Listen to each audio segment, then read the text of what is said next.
going to be serving as the facilitator of this session. We have in mind doing something of a different type of session, and that is that we want to have a conversation. And though we have some people up here who are primed to particularly contribute to the conversation, we want to be able to draw upon your insights as the audience and the like. And so a lot of the kind of questions I'm going to be asking you to also share some of your insights. Our topic here today is the Chicago Sustainability Leaders Network, which is an emerging body that is coming out of and built upon grassroots sustainability initiatives that are happening in the neighborhoods and the communities across the entire city of Chicago.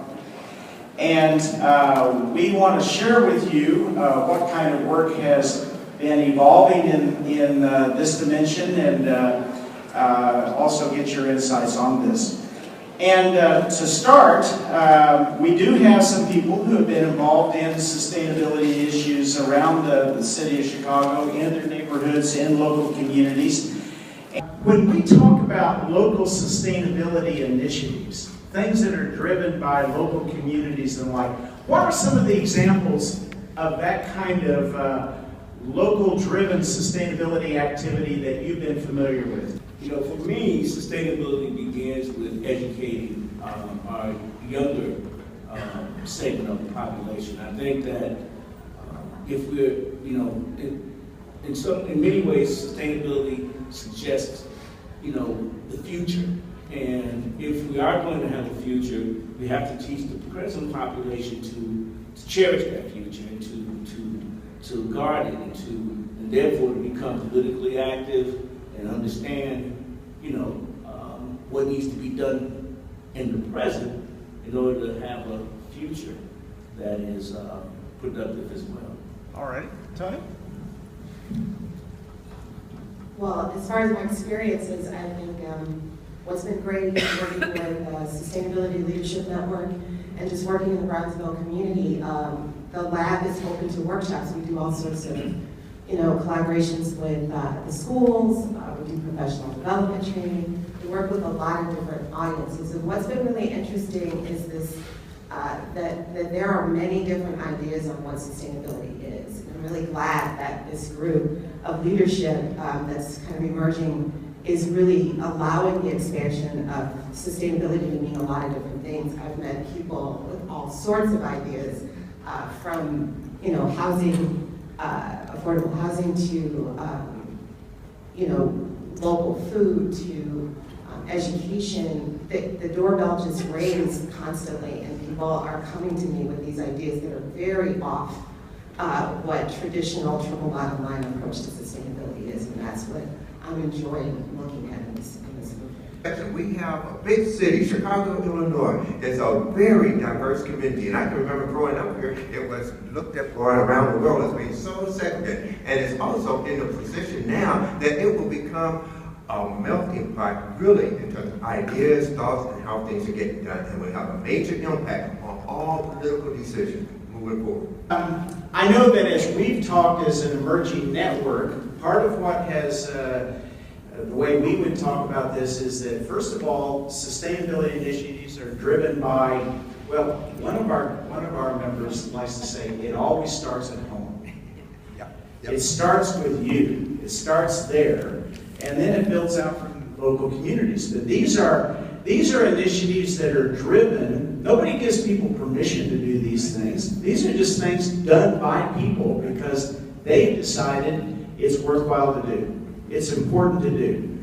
So these are initiatives driven by people, usually very much on a voluntary basis, but are driven by people's interests, their concerns, their passion. What they decide is important is one element. Many of us who work in the sustainability or environmental space spend a lot of time trying to solve other people's problems, whether it's coal-fired power plants in China or more parks in neighborhoods that don't have parks that we think need parks.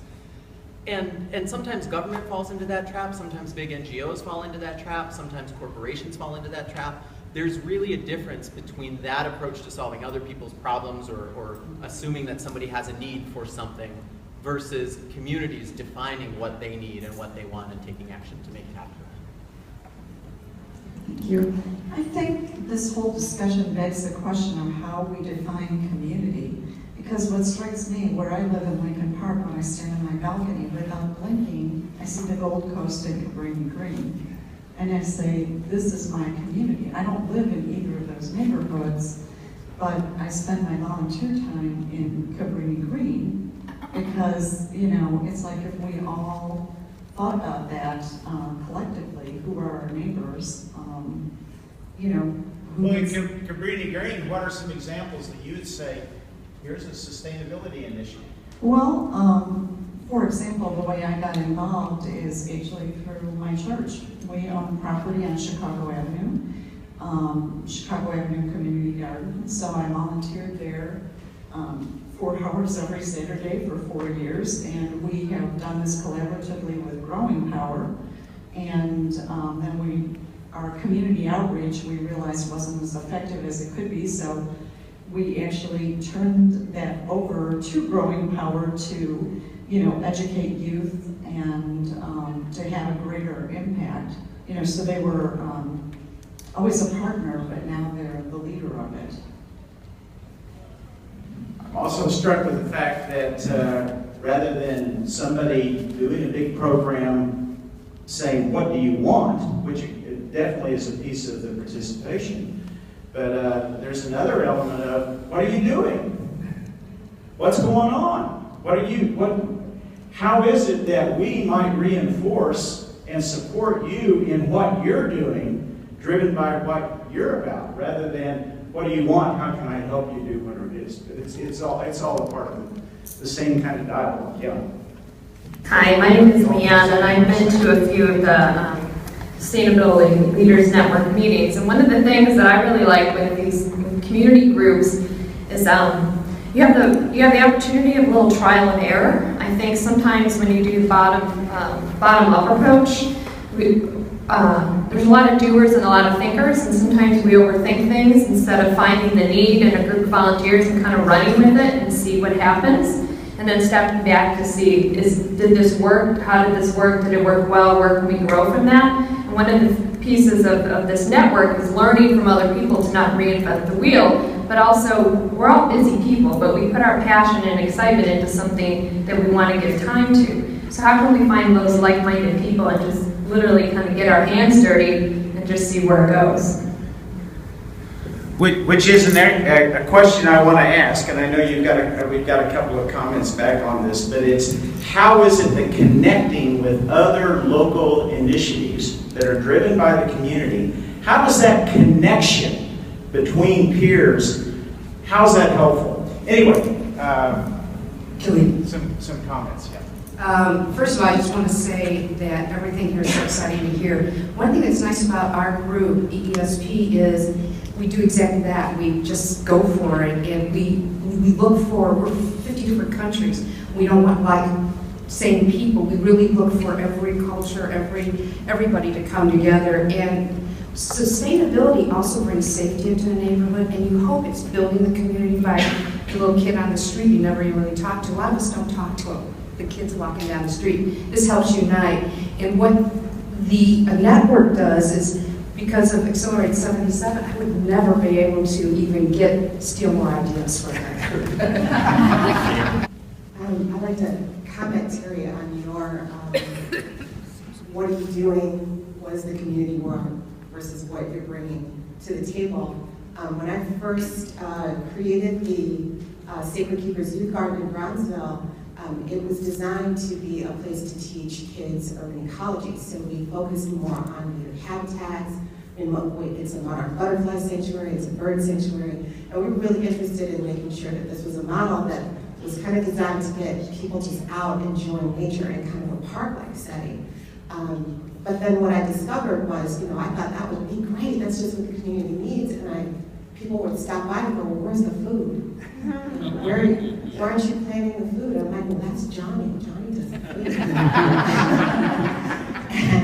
And so it was the first time that I kind of was faced with that aspect of, but this is what I'm doing, and it still has value even though the community has kind of been trained around this idea of food desert and urban agriculture, but there is an opportunity to diversify the conversation around, you know, what does the community garden really have to offer that is beyond agriculture. And then the arts started, and the performances started, and the people started coming out, the seniors started coming to play games and play checkers, and then all the people started realizing that this open green space could be a lot. And that was the first time that I started really thinking about that innovation that's needed and that kind of just do it mentality and see what comes and see how you can play off of one another. Susan?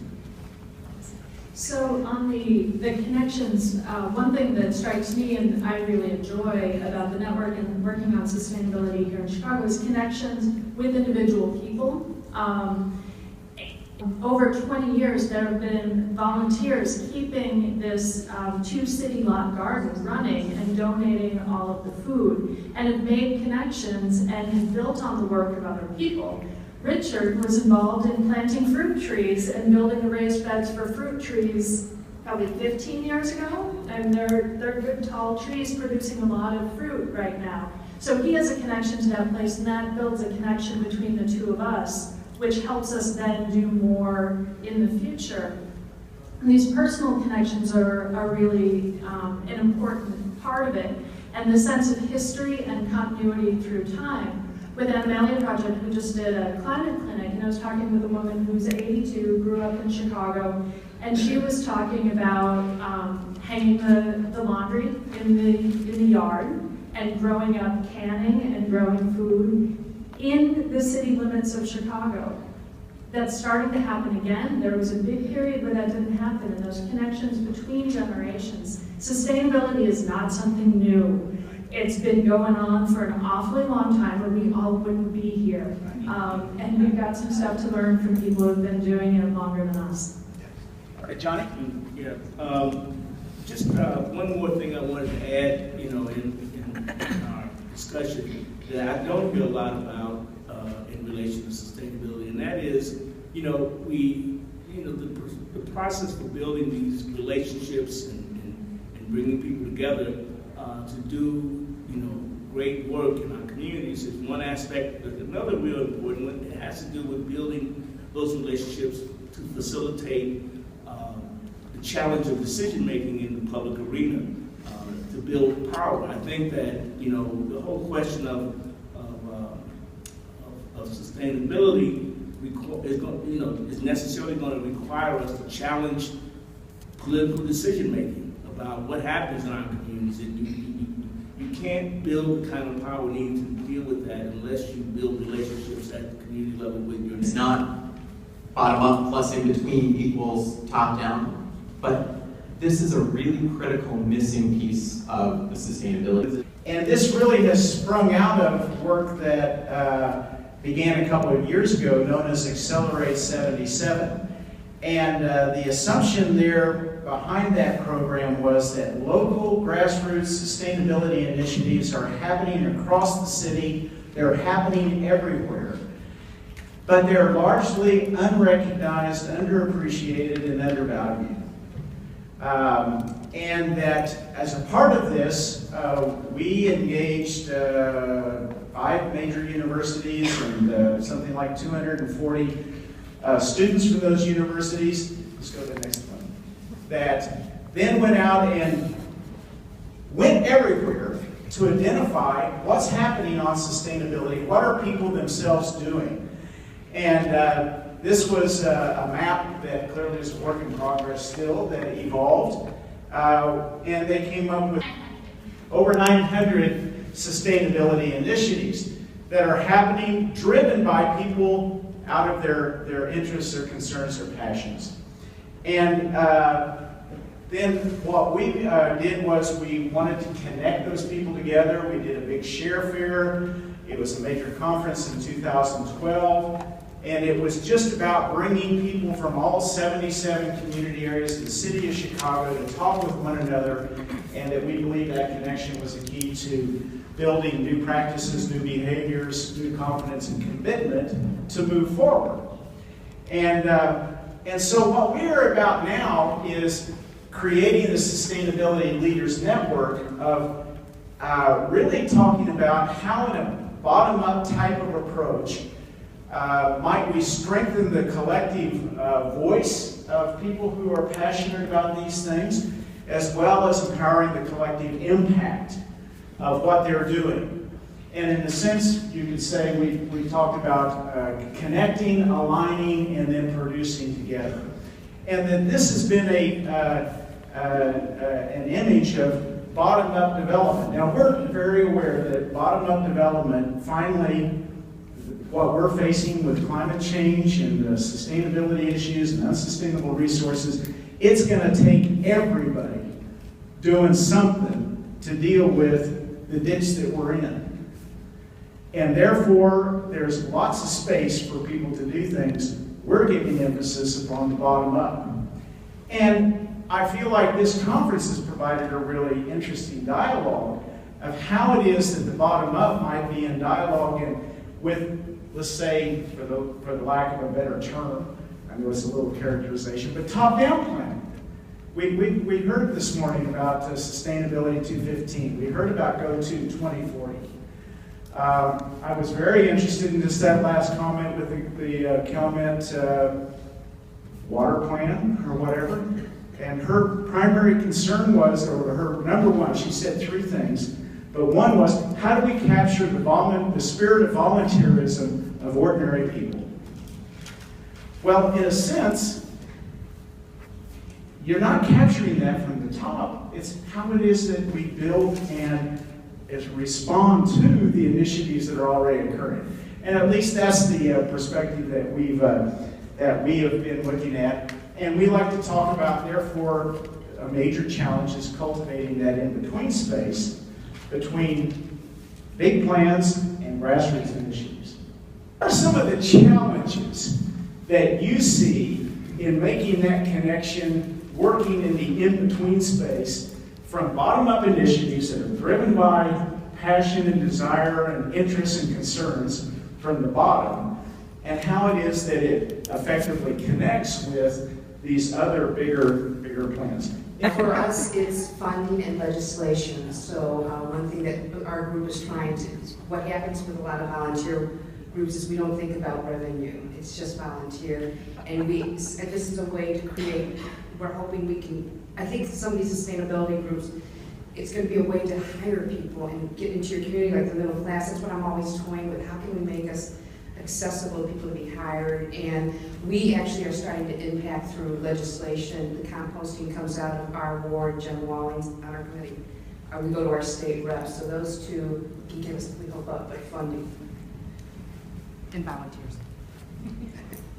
I think frequent opportunities for communities to get together socially I think there's a collective intelligence, and when people get together regularly, you can harness that intelligence. And I think if you do it with intention and intelligence, that you can have great things grow out of it. But I think it's the frequent social gatherings that will do it. Johnny? Yeah. Yesterday, I was driving out I-94, and I hadn't been out I-94 in a while. And when I was passing through the area where there's the hills where the waste dumps are, I was struck by the smell that is still very prevalent in that area. And in that same experience, I thought about the people who live around that area, what they're experiencing. So when I think about that space in between, it's about how, the challenge for me is how do you sustain the power, of people working together on a large enough scale to influence decisions that will eliminate that, for example, if people wanted to do that. Okay, I mean, there's, I think about things like the Fisk plant that just got shut down. I think about things like, what's another situation? The coke, the coke disposal how do you, for me, the challenge is how do you sustain the power? First of all, how do you organize enough power and sustain it to influence decisions like that? To me, that's what this is. Sustainability is really all about. And the purpose for having these, events in the community and bringing folks together is to do that as the ultimate outcome. I really realize it's about thinking outside of your comfort zone and stepping outside of the box. And we have a good working relationship with our local alderman. And I had gone to some networking events, and some people mentioned, you should really take it to another level. You should meet Jan Schakowsky. She really is behind, women-owned businesses and other. Well, you're one of the people. Finally, I made a cold call because I thought, I don't know, they'll never, And I did. I just stepped outside and I just stepped up to the plate, and we're getting an appointment next month in June, early June, to meet with that. And I think it's going to be great. So it's just taking a step forward, that leap forward. All right, but what are some of the activities that are currently being planned that are going on within this network? So the hubs, so one of the things that we're really excited about is to create opportunities for us to collectively work and organize workshops and events and establish different hubs across the city with organizations that are currently doing sustainable work or are interested in getting into offering that to the community through their doors. And hubs, as we've been discussing, can be many different things. Digital, an activity, a location, an event, but the gem of the idea is that it's giving us an opportunity to all collaborate with one another so we can really present a cohesive message around sustainability. I think one of the issues and challenges that I have is that, as Susan said, this is nothing new, especially there are some inherent sustainable behaviors within the African American community that are not necessarily framed up as sustainable behavior or sustainable living. So how do we collectively work together to build the narrative and the cohesive language that's going to tie it all together and be able to, transfer the knowledge so that we get more stakeholders around the conversation and it moves faster and moves more efficiently and the projects can get done. So really excited about the hubs. They're also going to, this idea that we get to align the hubs around different themes. So there will be a youth hub, there'll be another hub that's dedicated to urban ecology, energy efficiency hubs, just ICA will be a hub. So we're talking about lots of different concepts, but basically the need, as we discovered, was that there's a lot of knowledge, but not necessarily enough platforms to be able to deliver the knowledge to the community. So that's what we're doing. All right. Can I build on that? Yeah. Great. We've been talking a lot about hubs lately. So if I can just give a hypothetical example, because this is very much developing. And so this is not an event that we know for certain is actually going to happen with a date on the calendar, but it's an event I think we're going to do something like this. A full-day workshop related to gardening, but taking a different approach, because that's one of the things that this group likes to do and bring in ideas outside the usually defined sustainability. So yes, having university soil scientists talk about the importance of raised beds and doing soil testing and contamination, but also having a discussion on cultural traditions of food and sharing stories and where food comes from. Where did the plant originate? How did it move around the world, and how does that connect with global history? And then how did it move back?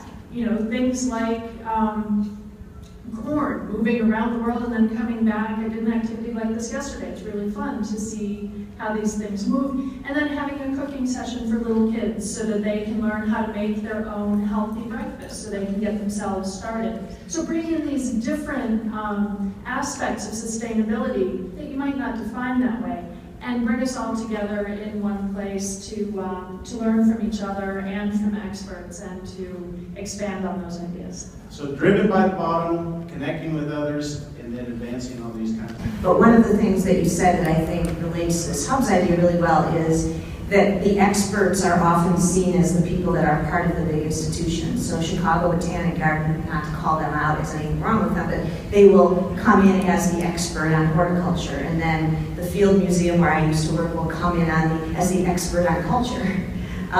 You know, and you said at some point, when are we have to start being seen as the experts in our own communities. And it always strikes me too when we think about professionals, we say, well, you have to talk to the community. Well, there are also professionals in the community. So there are people with lay knowledge who are experts, and there's professionals who have professional expertise. And I think the hubs, one of the things that people have been saying about the hubs is that there's the Chicago Center for Green Technology, but why do we always have to go there?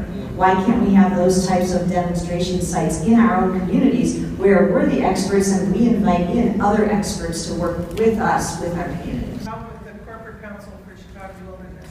Are you all involved with Chicago Wilderness? Okay, that's an organization of 300 organizations.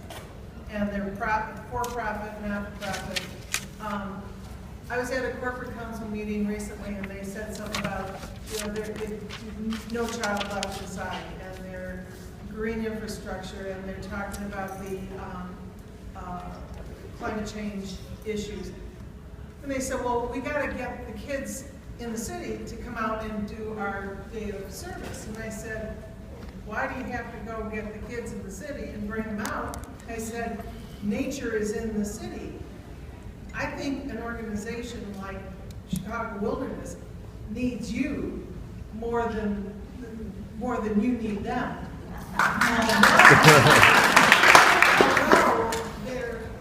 They can give you some of that background, some of that empowering, because they have the major corporations in the whole Chicago area. They have funding. They know how to get the funding. I would highly recommend getting connected with those guys. Hey, so in case the suit and tie haven't totally given me away, I spend my days and a lot of nights as a top-downer. And I just wanted to, I work in the mayor's office on sustainability through the City's Climate Leadership Group, and I just wanted to give a little top-down perspective on how critical this space between really is. Because without that space between, we have two totally disconnected wedges.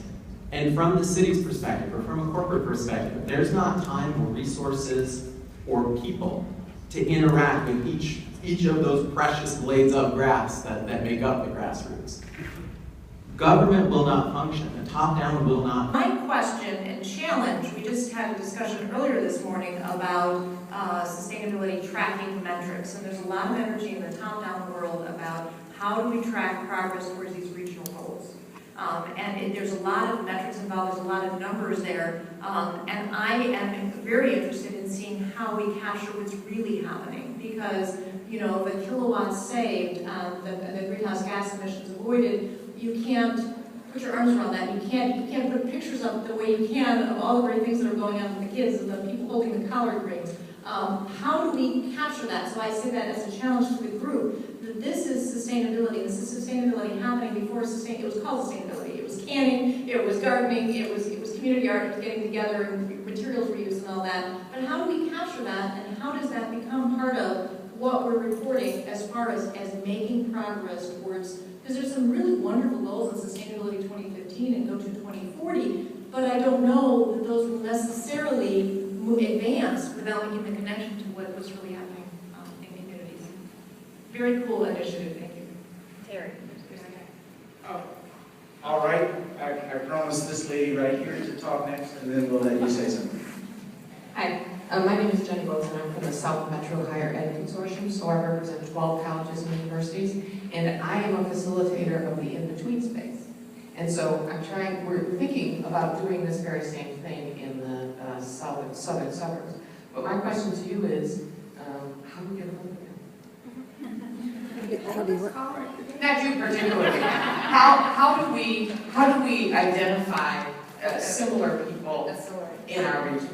I'd be happy to share with you the lessons we've learned from our own experience and compare some notes and see how it is we advance this common agenda. As somebody that works primarily in the in-between space, and to kind of what you were saying, my biggest thing and question I how do you bridge that gap? Because I find like there's a pretty substantial disconnect between the top down and the bottom up, and I've spent 4 years, I think, trying to bridge that, and I feel like I'm not getting there, and I'm trying to find new tactics. And I work pretty closely with the city on a lot of programs and projects, and I still can't seem to get through, and I'm trying, and I'm just trying to figure out what the next step is. So if this is, and I think that this group is like probably the best thing that has come out of Chicago's sustainability group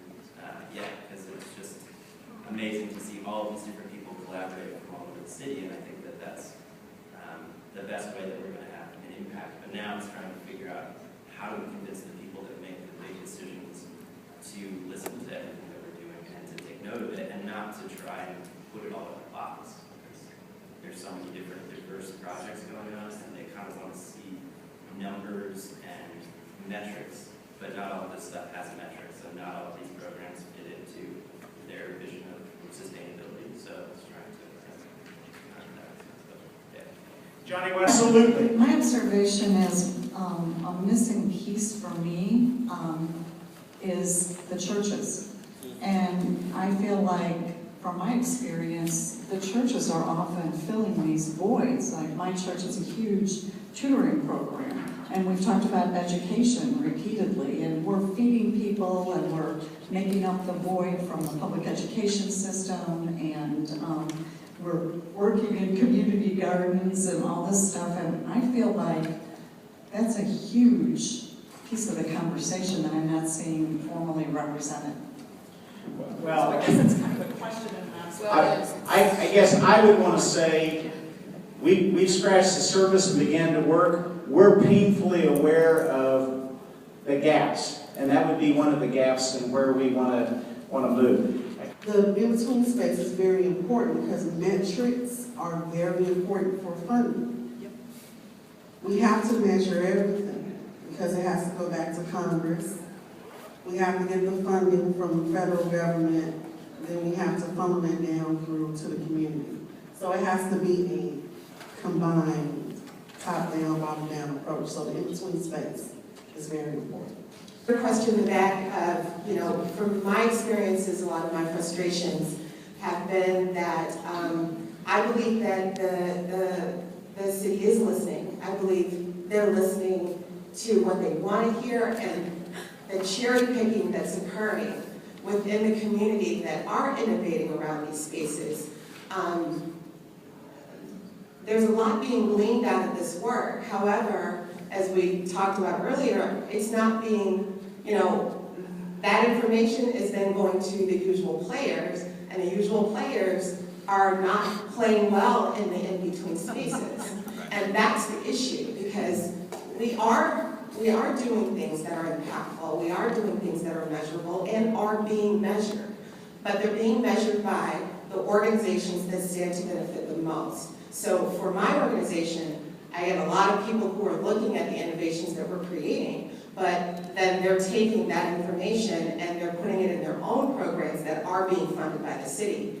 So this idea of community engagement then happens where you've got the larger institutions that have a grant, have the funding, have the city's ear, and they say, oh, I want to do a community engagement piece, and then they knock on the door of the community, we open the doors, they use our work and our models to execute their projects. And we still aren't being funded, we're still not being credited with the impact that we're having. I commend organizations like Active Trans that are creating models that really work with local Div bikes and Bronzeville bikes and the different groups that you guys are working with. I think we have a long way to go before it's a perfect thing. But being able to get the city planners to collaborate in tandem with the projects that are on the ground working, and that partnership is the in-between space that then is funded, and it's everything. It has the metrics, it has the correct partnerships, it has the correct funding, the technical pieces that the funders are looking to be in place. So it needs to be equitable, but it's not that we're not being heard, we're just, being exploited. question and challenge. We just had a discussion earlier this morning about sustainability tracking metrics, and there's a lot of energy in the top-down world about how do we track progress towards these regional goals. There's a lot of metrics involved, there's a lot of numbers there, and I am very interested in seeing how we capture what's really happening, because, you know, the kilowatts saved, the greenhouse gas emissions avoided, you can't put your arms around that. You can't put pictures up the way you can of all the great things that are going on with the kids and the people holding the collard greens.